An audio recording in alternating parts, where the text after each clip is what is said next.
Hi, welcome to the National Quilters Circle live Q&A. I am Leah. I'm going to be your moderator here today, and I'm here with Colleen. How are you doing, Good Colleen? morning, everyone. Good morning, Leah.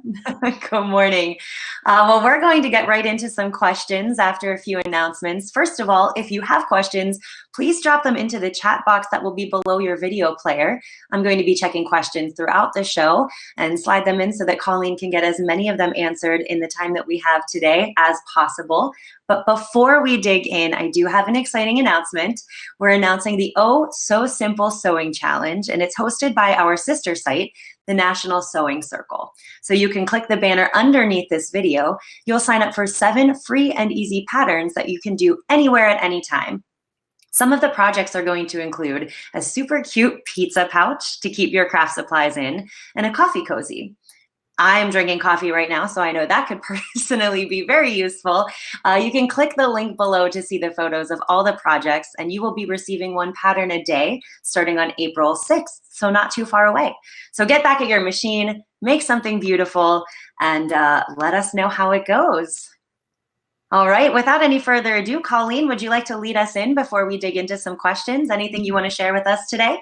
Well, as we're all kind of trying to stay in place and not spread any germs around, we need to remember that beauty is important. So don't stay away from your sewing machine. It's very hard sometimes to stay focused. Turn off the TV, find some really great music, something that brings your spirits up.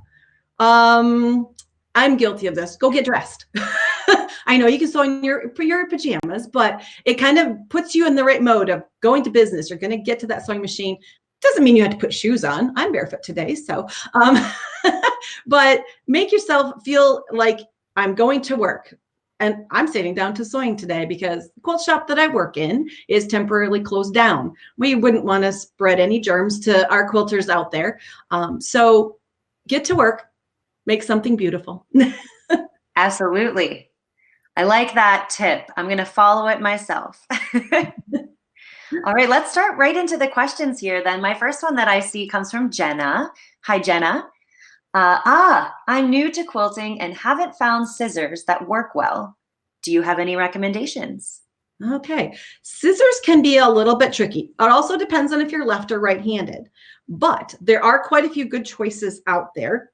When I was coming into quilting from a sewing background, a Fisker's spring-loaded scissors were my favorite, and I still use them quite a bit.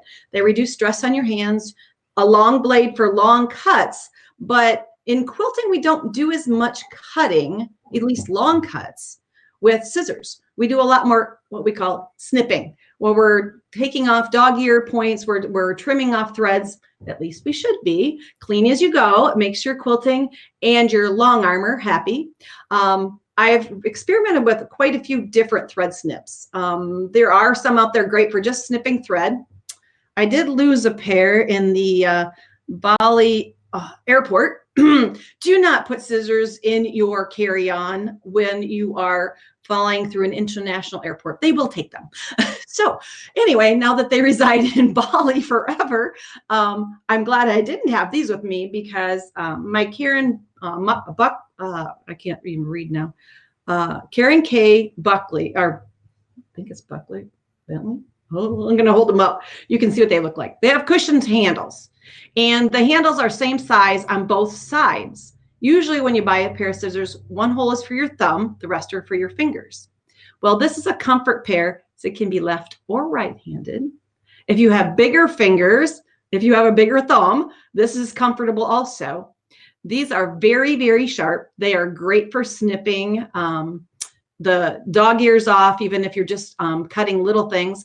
They come in different sizes, of course, so you can get the longer blade, but these are one of my favorite kind of scissors. So the small ones have the turquoise handle, the larger, I believe there is one that has a purple handle, and I believe there's one that also may have a lime green handle. So depending on what size scissors you're looking for. If you're looking for other scissors, if you want a long pair, a pair of shears, or if your wish list is really well developed, the Kai scissors are going to be the ones that I would go to. I do own a pair of Gingers, which I like. And they used to be the go-to shears for cutting longer things, cutting up patterns, say, or whatever. And I like them. But once I picked up a Kai scissors and I had to learn how to pronounce it, it's Kai. They come in a variety of sizes and different grades. If you can go to a shop and try these, you will buy them. Whenever I've opened these in the shop, in fact, the shop I work in has different samples of them at different size blades and things that you can try. And every time I take them out on the cutting table for a customer to try out, they try the different grades, because there is a lower priced one, then there's kind of a medium, and then there's a higher priced one. And if you can put this in your list of I wants, it's going to be the one in the end you say I need. Their blade is very, very smooth. It keeps a very sharp edge for a really long time. These have been around for quite a while. I've never had them sharpened, but they're like cutting through hot butter. I mean, it's just the smoothest cut. I've even had quilters whose husbands were with them when they were shopping, and the husband picked them up and he tried them and he said, "Dear, you want those." So when men go shopping for tools, they buy the best that they can afford. And we should have the same mindset, because otherwise we're just going to keep replacing them. So if you can afford those kinds of scissors, I would try them out if you can in a shop. If not, put them on your wish list, work towards them. So scissors, have that longer pair of shears for longer cuts, have that snipping scissors for threads and dog ears and those little things you need to do. When you're doing applique into small areas, these with a really sharp tip are beautiful for getting into inside corners. If you need to make a long cut on an applique, that longer blade helps you make one continuous cut, like around a curve, and your curve will turn out smoother than using a short blade. So if you can, try them out first. If not, put those brands on your list. All right, good luck on the scissor shopping. Our next question is coming in from Vicky. I'm trying to finish quilts started by my grandmother and her mother that are likely more than 50 years old. The piecework is fine, but I'm struggling with batting decisions and backing, and I'd prefer to finish them by hand. I've now learned the term sewing in the ditch, but would like to know other ways to finish. Okay. Quilts that are at least 50 years old, depends on how brittle the fibers are. If they've been stored out of the light in an area that doesn't have humidity, they're probably in pretty good condition. Stitch in the ditch is a very common way of quilting. If you're trying to stay traditional to the style of the quilt, it might be that you then go and do, instead of stitch in the ditch, a 1/4 inch out from the seams around each block. If you're trying to go with machine quilting, the options are really yours, your decision. Let me think about that a little longer while let's skip to the batting and the backing. Batting, I would go probably with at least a 70-30 combination of cotton polyester, if not 100% cotton. That would have been what the quilter at that time would have probably selected. The blend probably wouldn't have been available. 100% cotton probably would have been their choice. It has that shrinkability, so once the quilt is washed, it's going to get that crunched and used and loved kind of feel to it. If you're going to do it's trying to select backing, that's tough. Sometimes those quilt tops didn't get finished just because the cost of the batting and the cost of the backing sometimes deterred quilters from actually getting their quilts finished, or they just ran out of time. Backing, you can try and match the style of the fabric that's in the top. So say it's the one quilt might be a sunbonnet Sioux, for example, probably done with a lot of 1930s reproductions or 40s with some solids. Try to match that feel. You can find those kind of reproduction fabrics in the quilt shops. If not, you can always just go to a solid on the back. It also depends on how you're going to quilt it. because that solid on the back is going to show every stitch. So if you want to do some highlight stitching and things, think about what thread color you're using and stitching through to that back. A lot of us will pick a little bit more busy back, maybe a print, so that whatever our quilting on the top is doesn't extremely show. It also complements the front. So when it comes to making those decisions, as a person who works in a quilt shop, I have a lot of times I have people come in with quilts and they're like, okay, I need to start finishing these. They were grandmothers, they were great grandmas, they were my aunts, my great aunts. And we just shop the store until we find a fabric that complements that front.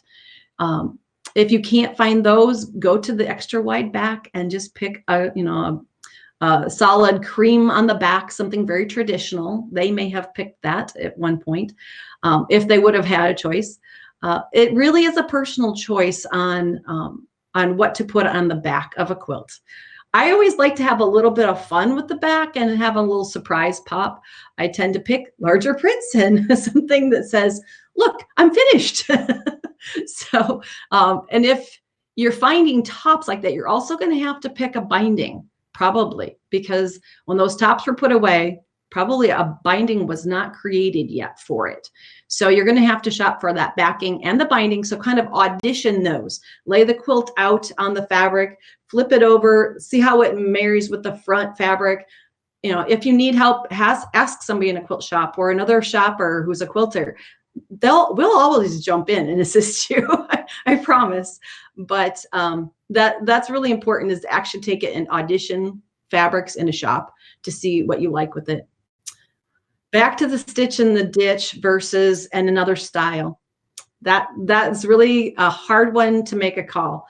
I've taken quilts that are 50, 60, 70 or more years old, and I've actually taken them to the long arm to quilt. When I asked a person that I know who does appraisals on quilts, what's the best way to quilt an older quilt? Her response was, it depends on the condition of the quilt. If it's somewhat frail, if it's somewhat fragile, the time on the long arm actually is less stress on the quilt than putting it on a traditional hand quilting frame, because it's going to have to live on that frame for quite a while. And the stress on the fibers may do more damage in the long run trying to hand quilt it, because you got to think about all the hours you're going to sit at that quilt. So it even might be the option that you take it and have it long armed, and it might be just a simple meander that holds the layers together, because at this point you're just trying to preserve it. You're trying to give it some structure, the backing, the batting, and binding those edges so that the quilt will survive and its story will keep going. So, and the last thing to remember is to write out the story of that quilt. Write it on a label, put it on the back of the quilt. Identify who it was who actually pieced the quilt. You can tell that you were the person that finished it. That's part of its history too. So make sure that you put everything on there and the dates that you finished it, dates on approximately when it was pieced, or at least the time that those quilters were here doing that work, and maybe where they lived, so that their story survives. But finishing those quilts is a really nice gesture to do. Exciting. I hope all of that helps. All right, let's move on to a next question from a guest here. I am new to applique work with quilting. Any scissors that you can recommend and why?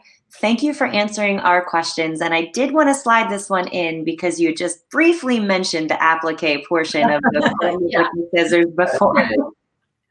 Karen K. Buckley. These are the scissors that I would go to for applique, just because the and I'm not going to describe it right. You'll have to go onto the website to see about her scissors.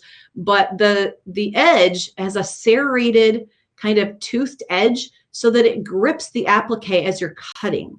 So a lot of times when you pick up a scissors and you cut through fabric, the fabric wants to kind of walk away from the blade.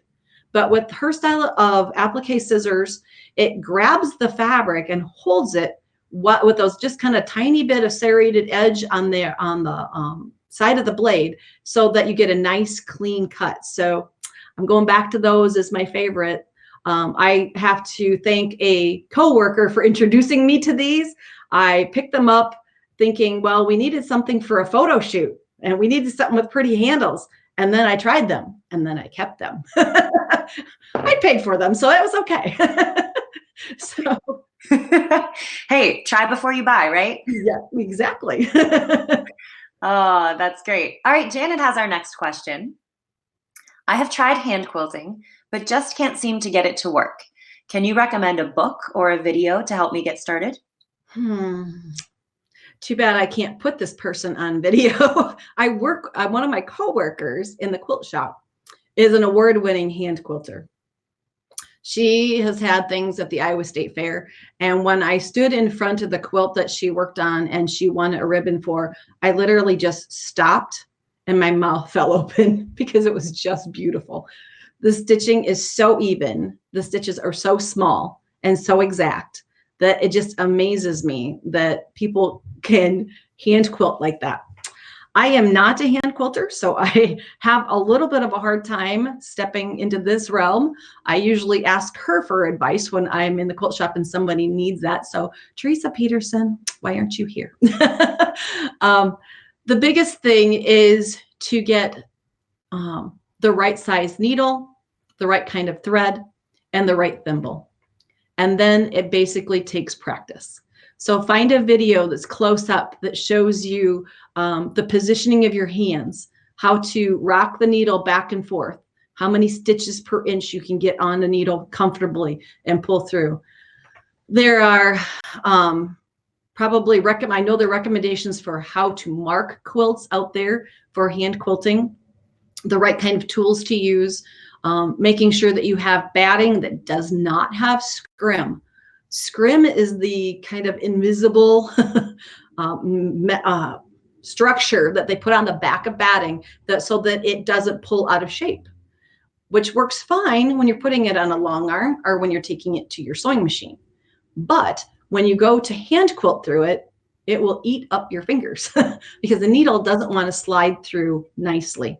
So 100% cotton batting that does not have scrim, or a wool batting, because wool doesn't also has a really nice hand to it, and the needle slides through because of the lanolin in wool.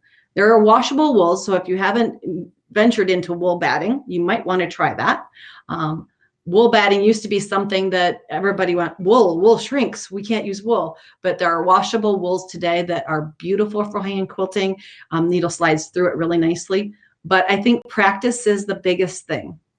I can say that I have hand pieced and hand quilted one item, so I can say I've done it. I'm not saying I was good at it. It does take practice. It's a rhythm thing of rocking the needle back and forth, being consistent, making sure that you're actually getting through the backing, because a lot of times when you rock back and forth, you're picking up the top and the batting, but not making it all the way through to the back.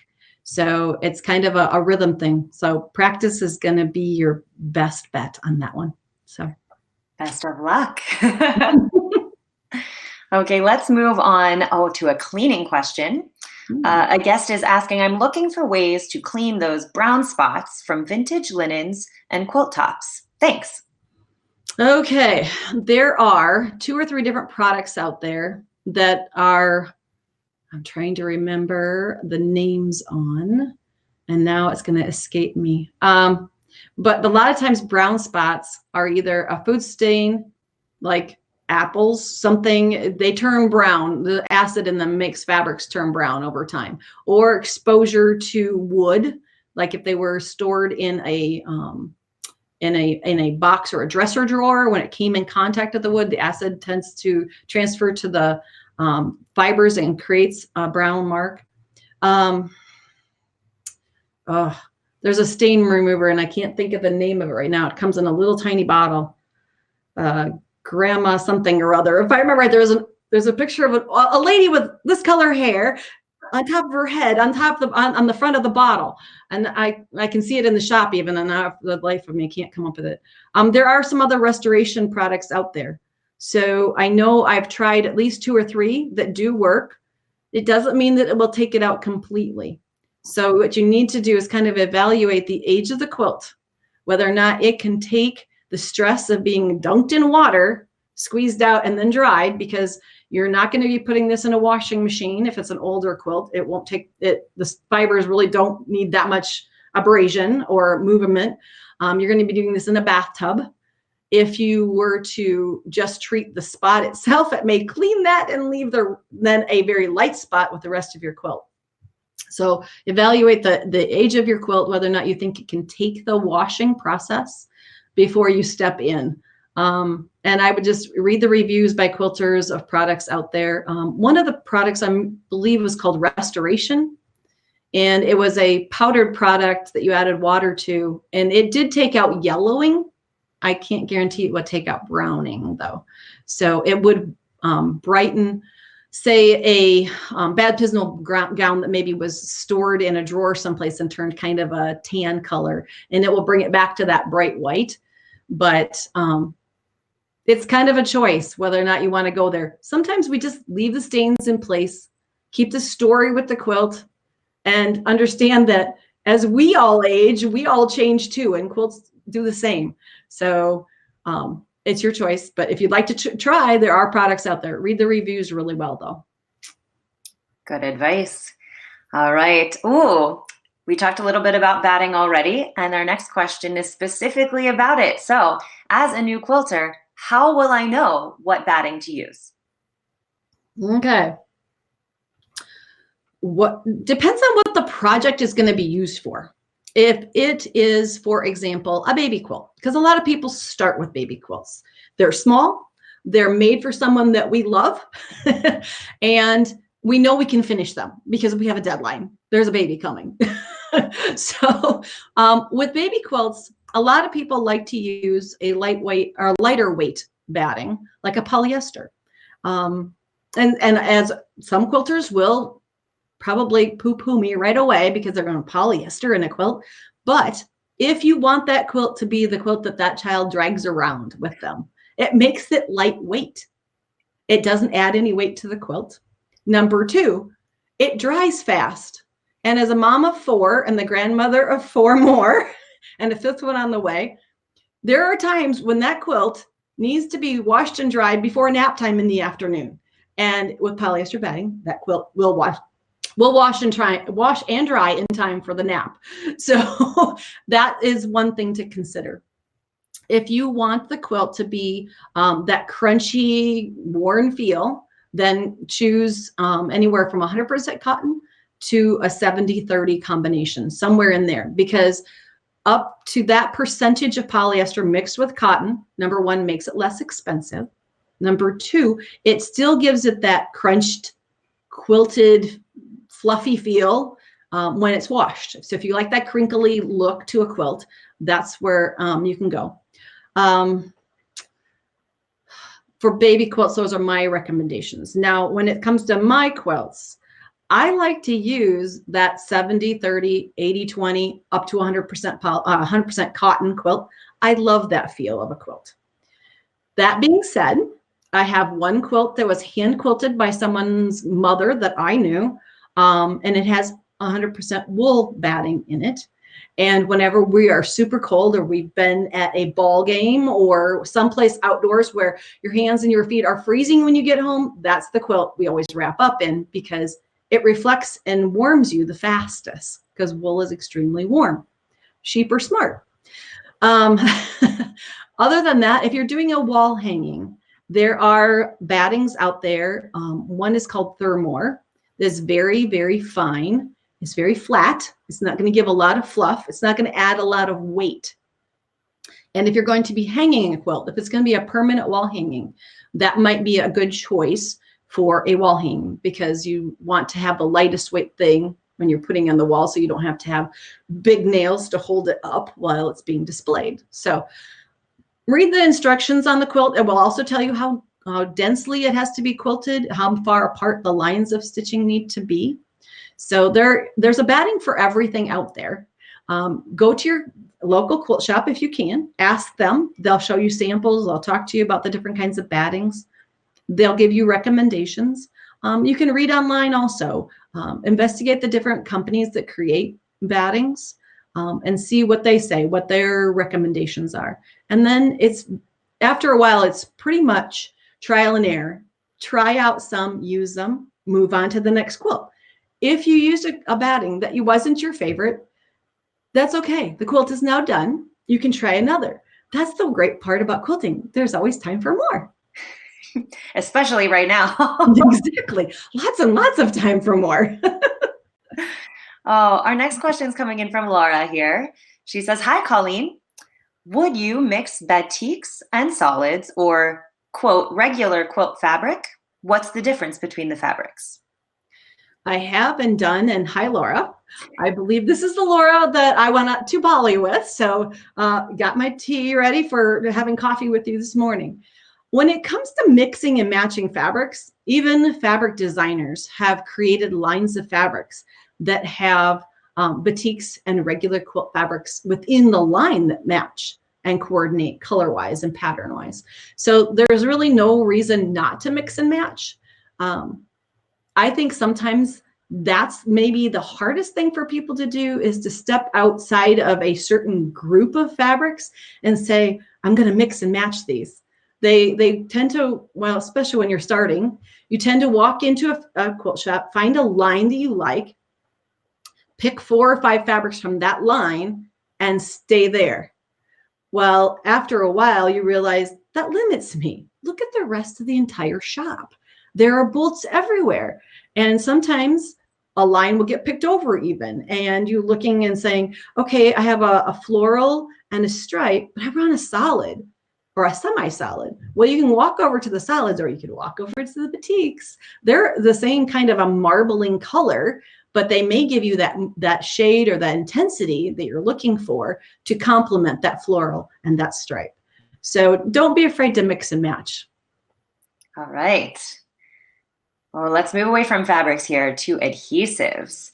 Do you have any comments on spray adhesives? I just tried what I thought to be a reputable brand, but it wound up gumming up my needle and causing skipped stitches and all sorts of problems. Ugh.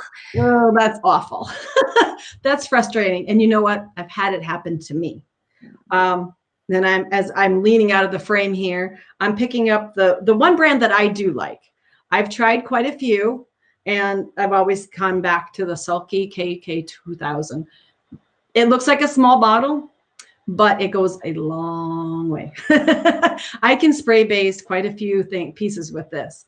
The difference in spray based, some are very sticky, some are and then they will kind of gum up your needle. It also means that you have to read the instructions very closely on how far away you have your nozzle to your fabric. Too close will put on too much at once and can cause it to become sticky and gum up your needle. So make sure you read the instructions, even though they're little and you need to hold it out like this to see it.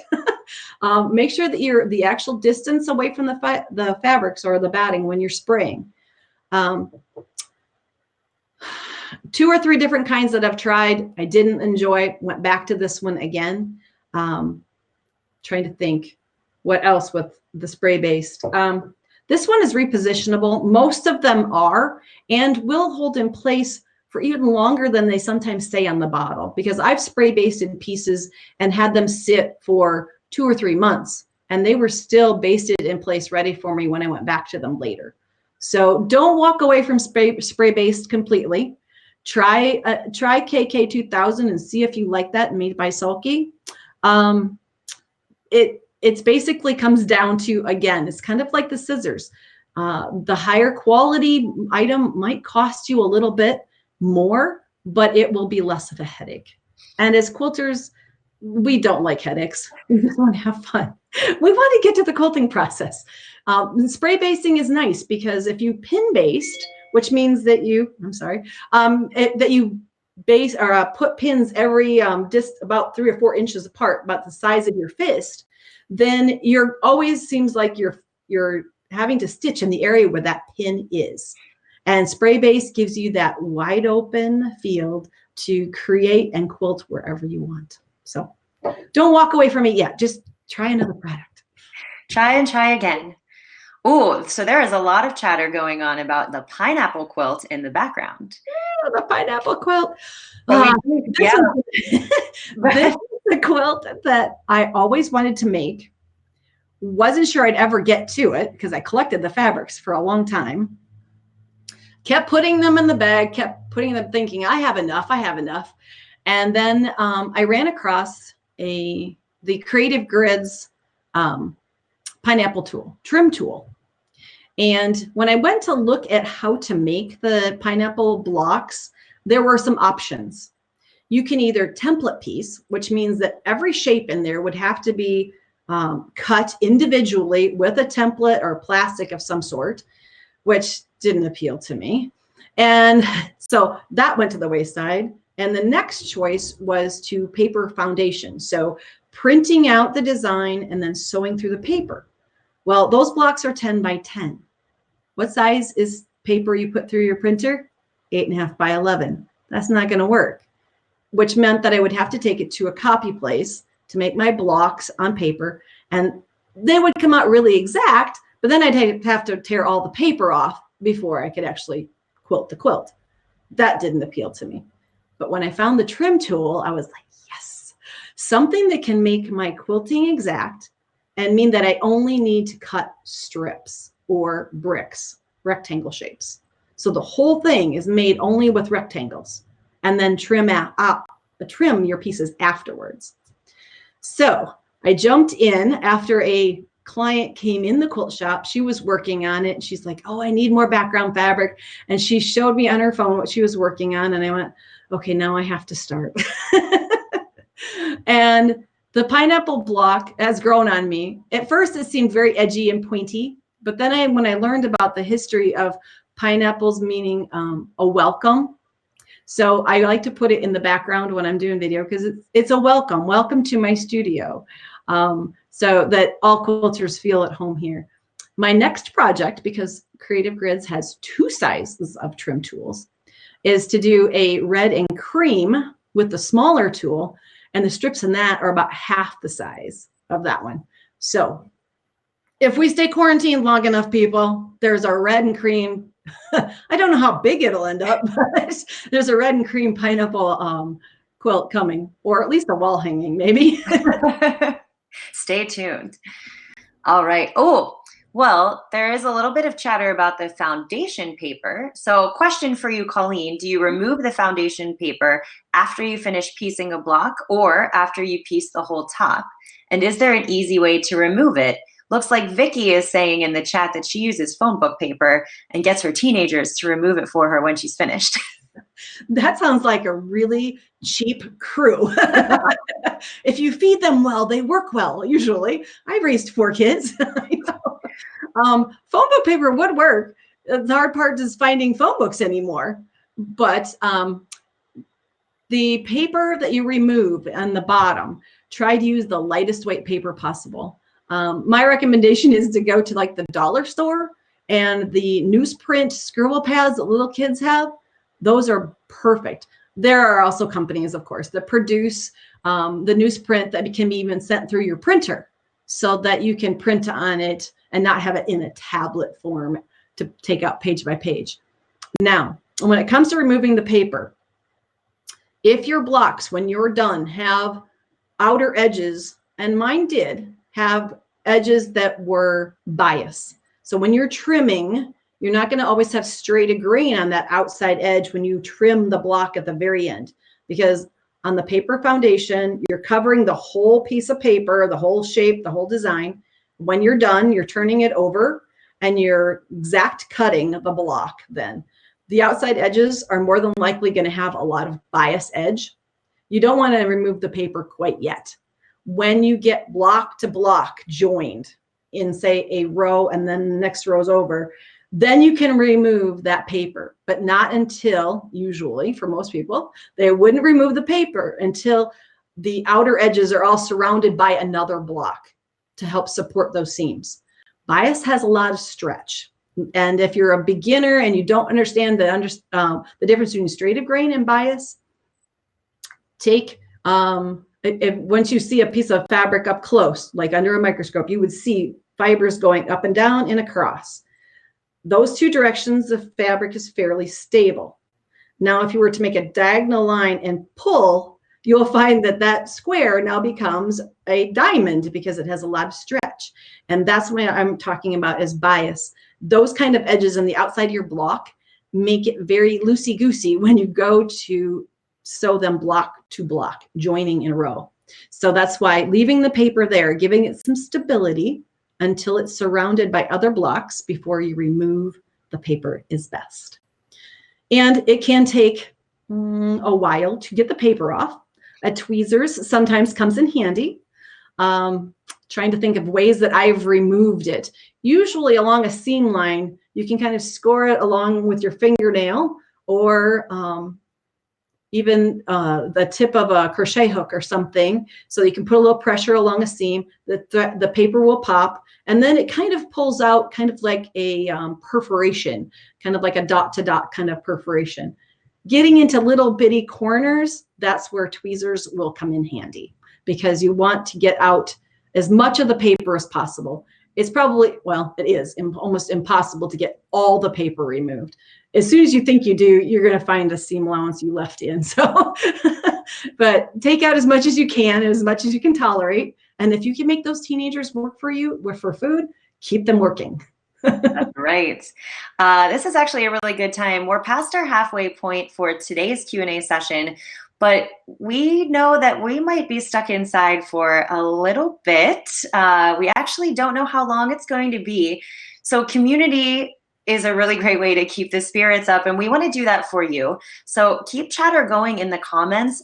You don't have to just drop questions. Drop some comments about what you would like to see more of us bringing to you in the coming weeks, so we can do our very best to keep everybody entertained and connected. This is probably one of the best ways to do that.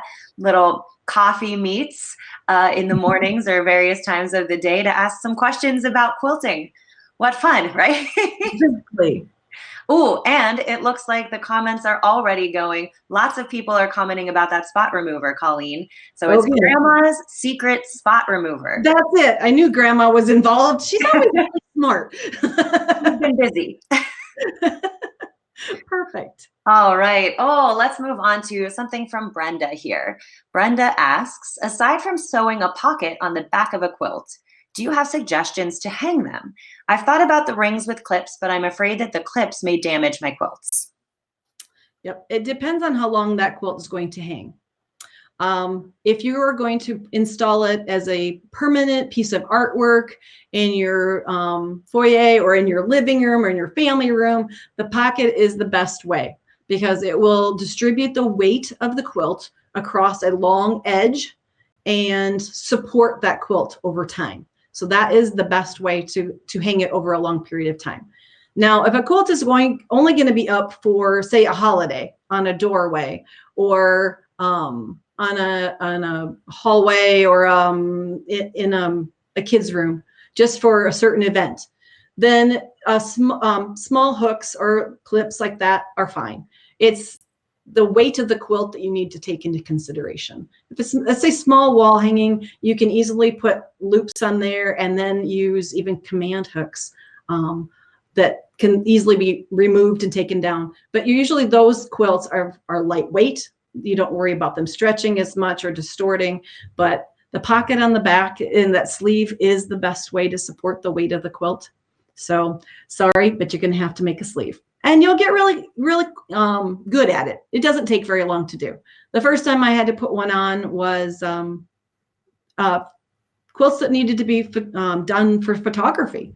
And the magazine that I worked for, we were having to put sleeves on, and a lot of quilts needed to be done in 2 days' time. And so all hands on deck, we had like 30 quilts we had to put sleeves on. So doing one is not bad. When you have to do 30, that's a whole nother game.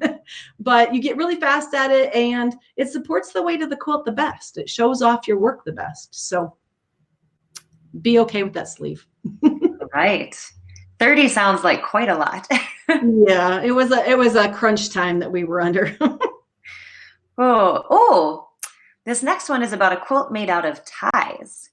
So one of the ties has frayed badly.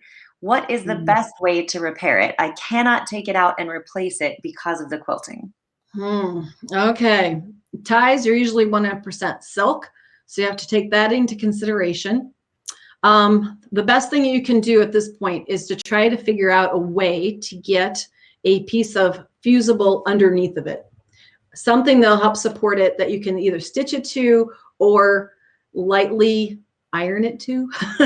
So you're going to have to use the nose of the iron to get in there and just lightly do it. But on silk, you also have to be thinking about protecting the rest of the quilt while you're working on it so that you can go in and reinforce stitch. It happens on the best of quilts. Even one that my own grandmother made. She wasn't really a quilter. She was a garment sewer, and she did a similar thing where she used a Oxford cloth, which is very loose woven. And I've had seams that have popped on that too. So I understand the pain that goes into that. So trying to get a little tiny piece of some kind of a fusible underneath of it to adhere it, then maybe do a few stitches there and try to tuck that fusible then under the seam where it should be stitched in place, doing some tiny stitches. Do the best you can for repair and realize, again, it's the quilt's history. It's his story. So it's okay. We do the best we can to preserve our history. All right. Sandy has our next question. Sandy is new to quilting. Welcome. Do you wash your fabric before cutting, and why or why not? This one you're never going to get a straight answer on. If you were to poll 1,000 quilters, you'll get 50-50, pretty much down the middle. Those who are very traditional will say always wash everything ahead of time. And I think in the past, the reason why a lot of quilters went that route was that the dyes in our fabrics weren't very stable. And there was some bleeding and some leaching of color. And it does still happen today in fabrics. Though if you were to purchase fabrics that are a little higher grade, the ones that are sold in quilt shops are of a different grade and a different dye process, stability-wise, than those usually found at more hobby-related places. So those shops, they have great fabrics, great colors, great to work with, but they may bleed. The fabrics aren't maybe as stable. The processing may not have been done to the extent that those that end up in quilt shops. So if you're shopping those fabrics, do pre-wash. You're going to have quite a bit of shrinkage. Take that into consideration when you buy yardage, because if you buy it like I need so many 10-inch blocks and you buy with 1 inch to spare, you're going to be sad because it's going to shrink more than that. So your insurance policy, that extra 2 inches isn't enough. You probably need at least another 1/4 yard or more, depending on how many pieces you're cutting. So shrinkage and dye transfer can happen in those. Quilt shop fabrics tend not to bleed as much. There still can't, I'll never give an absolute because there are always going to be 1 or 2 pieces here and there that may still bleed. My choice is not to pre-wash, because then I have to go back and iron that fabric to get it flat again before I can start cutting. And I am very impatient. I like to get right to the cutting. So when fabric comes home from the shop, it tends to go right to the cutting table. Sometimes it hangs around for a little while just so I can look at it. But other times it goes right to the cutting table and I'm right into the cutting right away. Then I tend to wash afterwards. And if you're going to wash afterwards, throw in the color catcher sheet or some other product that will set the dyes, grab that color and keep it from transferring to other places within the print or other fabrics you're washing it with. So that I tend to then wash those quilts after I make them, because I like to see that crinkled, worn, broken in feel that quilts have. So I am not a pre-washer, but I have friends who are. So join the club. You may be in either group, but you're still a quilter. Welcome. Oh, our next question is from another new quilter. Oh, this is good. Are there any secrets or recommendations you can give me for accurately cutting my fabric? Yes, most definitely. When I got into quilting, I came from a garment sewing background. So 5/8 inch seams were this big seam, and when you're sewing a garment, if you're off by a 1/16, it really doesn't matter. But in quilting, your seam allowance is only a 1/4 inch. a 1/16 is a lot when you look at a 1/4 inch seam. So in order to stay accurate, I know that cutting mats have grids on them. So don't anybody yell at me. Don't type in all caps, please. But the grid on the mat is fine if you're cutting lengths for a tablecloth for graduation party. But ignore the grid on the mat when you're cutting quilt pieces. Use the grid on your rulers. The rulers are meant for accuracy. So stick with those. They will give you the best outcome possible. The other thing is to make sure that when you're cutting, and if you're new to quilting, cutting is like a whole new world to get into. Make sure that when you're holding your rotary cutter, that you're holding it perpendicular. And this has got the guard on, so I'm not going to cut my finger, but perpendicular to your ruler. Don't cut it at an edge or at an angle, either direction, because you're going to be off by just a little bit. Try to keep it perpendicular to your ruler so that when you make that cut, it's nice and straight and square. If you were to angle out away from the ruler, you're going to be off by a bit. So practice cutting. When I was teaching a young gal, it's been 2 summers now, my youngest son's girlfriend decided she wanted to learn to quilt. She'd never used an iron. She'd never sat down to a sewing machine. She had no idea what a rotary cutter was. So our first things were to sit down and learn how to open and close a rotary cutter, and then how to hold a ruler properly with your fingers away from the blade and how to stabilize that ruler. And then I found the ugliest piece of fabric in my sewing room. I laid it on the mat. I showed her the proper form to go across that piece of fabric. And then I instructed her to make spaghetti. And she looked at me like, you're from another planet. And I said, no, you're going to slice this fabric into little tiny strips until your brain picks up the motion memory you need. Because just like handwriting, we have to practice something so that our brain gets patterned. So cutting is the same thing. Cutting over and over again gives our brain that motion memory of how to hold it, how to properly form. Don't hold too high on the rotary cutter. Don't go too low, where to put your fingers. So practice that cutting motion over and over until it's really smooth. And your cutting leads to perfect piecing. Oh, that's great. I'm having visions of my Italian family literally cutting pasta exactly that way. It's the same motion. And giving me like the little tail end of the dough to play around with and practice myself. Exactly. Oh, that's great. Ooh, a little YouTube question. Okay. I have seen the wool pressing mat all over YouTube. Do you have it? Does it improve your pressing? And if so, what size would you recommend buying? I do not have one at this point. I have used them in the quilt shop where I work, and the quilters that come to my classes love to use them there.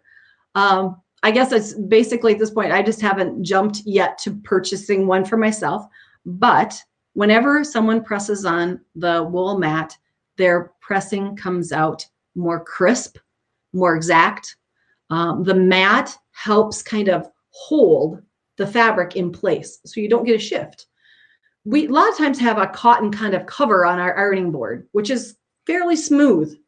And when you put your pieces down there and open it up to, or maybe open a seam, they tend to want to kind of walk away from us a little bit. The wool mat has a little bit more nap to it. It grabs hold of our pieces. And then as you open up, it holds it in place. And it does really make good pressing. If you can invest in it, I'd say go for it. A friend of mine has a small one. She would probably say buy a larger one because I think she bought maybe like the 6-inch square, I think. And we just got them back in stock in the shop where I work, and I marked them the other day. I would probably buy one that on my big board would be about 18-inch, 16 by 16 or 18 by 18, that size, so that it would take over at least the section of my ironing board completely. So measure your ironing board because they do come in different sizes. If it can sit nicely on your ironing board, that's where you're going to want it to be. If it's longer than your ironing board, you may create a lip on there, which then may be an issue of tipping something over, or so get it to live on your ironing board the right size, and I think you'll enjoy the pressing mats. All right. Well, we do have a few more moments left for a couple more questions. And I think this next one might turn out to be very, very useful. This one comes in from Tina. Tina's asking, how do you suggest buying fabric now that quilting stores are closed? Well, most of them, if you go online, find their phone numbers, most quilt shop owners would send you fabric in a heartbeat. I know my boss would. They are a lot of times manning basically the phones so that they can send you fabrics through the mail. At this point, buying fabric in a shop is really suspended on your own. If you know what you need, that's going to be the biggest problem. The second part is going to be color matching. Even if we use our phones and send a message, color exactness is going to be an issue because our screens aren't what they would say is color corrected, as my graphic design daughter would say. Mom, these are the Pantone colors. There's no way your screen reads the same. So if you know what you need, call your local quilt shop owner. They will mail it to you. Otherwise, it's going to be online from a shop or a warehouse kind of place. It's going to be hard. That's all I can say. For most of us, though, unless you are a beginning quilter and do not have a stash of fabric, you quilters out there, you know you can hunker down for a while and create the most beautiful quilts out of your scraps or those kits that I know you've squirreled away because I haven't seen them yet. So work on those. If you're a new quilter and you're out of fabric, what to do? Well, your time is probably going to be held with Pinterest, coming up with ideas. Search for new fabric lines coming out. Draw those designs out. If you don't have graph paper, you can print graph paper from your computer. You can download those photos of the fabrics. You can plan out quilts. Sometimes it's the planning that's part of the fun. So don't think that if you don't have fabric on hand, you can't be thinking and use your mind creatively to come up with ideas, because there's going to be a flood of quilts out there. There's going to be a flood for the long armors to catch up with, because we're going to create a lot of tops over the next few weeks, which is great for the industry. And then planning those fabrics, those fabric lines that are coming out soon. Look online, because you can find what the designers are coming out with. Say Tula has a new line out and just hit quilt shops. Most people haven't had a time to even purchase it yet. Look through those fabrics and colors. Plan out that now, have it ready to go, so that when we can go out and we can shop, that you have the yardage figured out, the color placement figured out, so that you don't have to stop your creativity at this point. Just alter it. Think of it as a well planned out, well thought out quilt. Absolutely. All right, let's see if we can get to two more questions. Excuse me. I believe I'm saying this name correctly. Shirol, I believe, asks, how should I fold and store unused fabric to use later? Okay. Pretty much it can be folded. Fabrics are flexible. You can usually get at most creases on fabrics by either washing them or pressing them. So when it comes to storing fabrics, it's not so much maybe about how it's folded, but about the environment it's folded in. Keep it away from lighting, whether it be fluorescent lighting or natural light from that side or incandescent. Keep it in the dark. Also keep it in a humidity controlled environment. Basements aren't the best for fabrics. A lot of times we have our quilt rooms in basements. As long as a dehumidifier is running, that's good. But humidity can create a musty smell in fabrics. And if you can store those where it's more temperature controlled, humidity controlled, and light controlled, that will make your fabrics last longer. So there's always that issue of getting the fold out of our fabric. Just like in garment sewing, that fold from when it came off the bolt is always going to be there as an issue, whether or not you purchased it a week ago and you're going to store it for the next 6 months to a year, or it sits on a quilt shop shelf for a year. It's still going to have that one fold in it no matter what, that you will work on later to get out. But when it comes to storing it, it's not so much about the position it's stored in at this point. It's more about the environment it's stored in. Okay. Last question for this Q&A session. Someone is looking for recommendations for using pristine fabric from the 1950s with new manufactured fabric to make a family memories top. Okay. A family memories quilt. Okay. So if it's going to be a memory quilt, more than likely it's not going to be heavily used. At least when I think of know of the memory quilts that I've made for people or I've seen, most of them are displayed. They're not used on beds heavily, so they're not going to be laundered a lot. I think you can, and there may be other opinions out there. I'll reserve that. And you can have those opinions. But I really, at this point, wouldn't worry about mixing them together. Because as a memory quilt, like I said, most of those quilts aren't going to be laundered heavily, not used heavily. They're fibers. They're okay married together. So put them together, but make sure that you mark and let that quilt have its history on the back. Where did those fabrics come from? Whose stash were they a part of? Was that part of their favorite color? Was it pieces left over from grandma's aprons? Was it fabric left over from grandpa's work shirt? Put that story in there, because that's the really important part of this, is that we know who we are and where we came from, so we can share that with the next generation. So enjoy putting that quilt together. Think of the story, make sure you mark it that way, and then the history of that quilt will outlive all of us.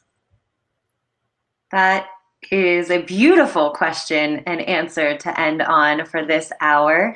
Once again, just a reminder, we'll be coming back next month. So if a question that you had didn't get answered, or you're just thinking of something right now, hang on to it. Bring it for the next session. And without any further ado, I'm going to pass it to Colleen for some final thoughts first before I sign off. Anything to leave us with? Thanks, Leah. One thing I wanted to talk about really quick was that, yes, the pineapple quilt over my shoulder is a fabulous one, but the one next door to it, the pineapple or the apple core quilt, maybe some ideas for names, people. I started cutting it yesterday, since I'm now quarantined to not self-quarantine. We're all kind of shelter in place, right? We're trying not to move around. So I'm doing this remotely from my sewing room. And I cut out all the apple cores. And mind you, I have a lot more pieces to put together. And this is all curves. So I can be in this room for quite a while. I might need to leave to eat once in a while. But my first thought was, it's the virus quilt, but that's a horrible name. So if you want to shoot some ideas, you can go to my Facebook page, Colleen Tauke, or my Instagram page, and shoot me some ideas of what should I name this poor orphan. I'm still playing with the arrangement. I don't know if I want all lights going one way and darks going another.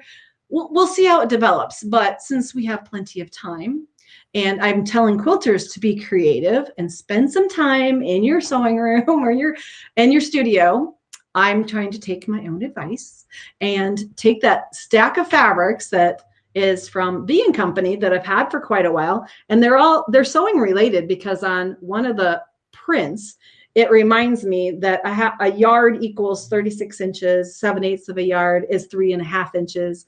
It's just the funnest fabric.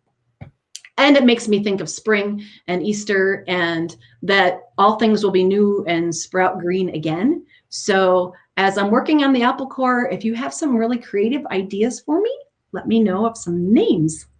So maybe the next Q&A, we'll have a name unveiling. That would be great. No explosions, though.